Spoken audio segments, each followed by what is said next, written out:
એ ધરતીકંપ નથી આવ્યો તો એકચ્યુઅલ થ્રેટ તો છે જ નહીં ને અત્યારે. તો જે થ્રેટ્સ રહી એ કઈ રહી? સાયકોલોજીકલ થ્રેટ્સ રહી. અને એ સાયકોલોજીકલ થ્રેટ્સને કારણે આપણું ડીએમએન અને આપણું સર્વાઈવલ મિકેનિઝમ આપણને સ્ટ્રેસમાં રાખે છે. ઓકે, કારણ કે there are no actual threats. હવે બહુ ઇન્ટરેસ્ટિંગ ફેક્ટ એ છે કે આપણું મન વાસ્તવિકતા અને કલ્પના વચ્ચે ભેદ નથી કરી શકતું. This is a brilliant concept જે તમને વિઝ્યુલાઇઝેશન ટેકનિકમાં કામ લાગી શકે. that your brain cannot differentiate whether it is real or imaginary. તમે કોઈને મેરેજ પ્રપોઝલ માટે જતા હો કે બિઝનેસ પ્રપોઝલ માટે જતા હો અને તમારા મનમાં એવો વિચાર આવે કે મને રિજેક્ટ કરશે, ત્યારે એકચ્યુઅલી તમારું બોડી એ જ રીતે રિએક્ટ કરશે as if you have been already rejected. જે ઇમોશનલ કાસ્કેડ છે, જે હોર્મોનલ કાસ્કેડ છે, એ એવી જ રીતે રિએક્ટ કરશે એઝ ઇફ એ રિજેક્શન તમે ફેસ કરી રહ્યા છો.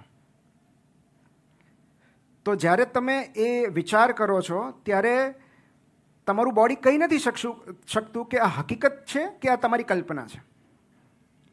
અને એટલે સાયકોલોજીકલ થ્રેટ્સ વધારે છે. કારણ કે તમને એવું લાગે છે કે તમારી રેપ્યુટેશન પર ખતરો છે, તમારા રિલેશનશિપ પર ખતરો છે, તમારા ધર્મ પર ખતરો છે, તમારા બિઝનેસ પર ખતરો છે. અને એટલે વારે વારે આ સ્ટ્રેસ રિસ્પોન્સ જન્મે છે. ના, એકચ્યુઅલમાં સ્ટ્રેસ કેવો હોય કે જ્યારે તમે બધાએ અનુભવ્યું હશે, હૃદયના ધબકારા વધવા લાગે, ઓકે, પરસેવો થવા લાગે. પછી બીજું શું થાય સ્ટ્રેસમાં? પેરિફરલ એક્સ્ટ્રીમિટીઝ ઠંડી પડી જાય. Very good. વાઇબ્રેશન્સ, હાથ ધ્રુજવા લાગે. પછી હા, ડિપ્રેશન આવે. ઓકે,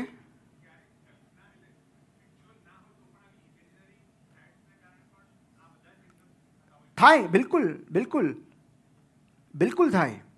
અને જે લોકો પેનિક એટેકથી પીડાતા હોય, પેનિક ડિસઓર્ડરથી પીડાતા હોય, એમાં તો અત્યારે બેઠા બેઠા થવા માંડે એમને. કારણ કે અહીંયા બેઠા છે, દેર ઇઝ નો થ્રેટ, છતાં કંઈક વિચારીને એમને પેનિક એટેક આવે. અને એટલે જે વિઝ્યુલાઇઝેશન ટેકનિક છે, the power of subconscious mind કે સિક્રેટ, રોન્ડા બ્રાયન, કોઈ પણ બુક તમે સબકોન્શિયસ ઉપર વાંચો, they will tell you to use this